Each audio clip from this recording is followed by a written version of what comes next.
Hello guys, today I'll show you how to lock a viewport and unlock it. So for example, let's draw something randomly.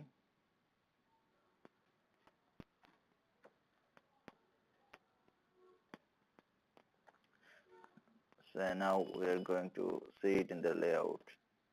In the layout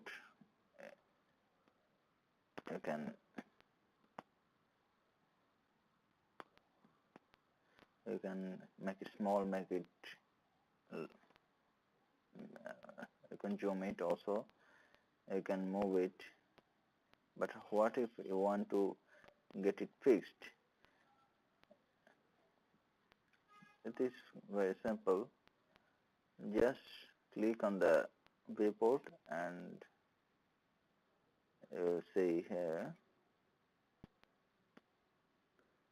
display locked and click A. Yes. So now what will happen? If you click on this, you cannot actually move it.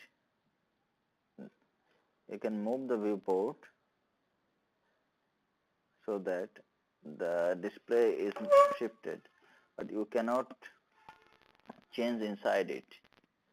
And similarly, if you right click and again click here no, then you can again modify the view. And thanks for watching. This is end of today.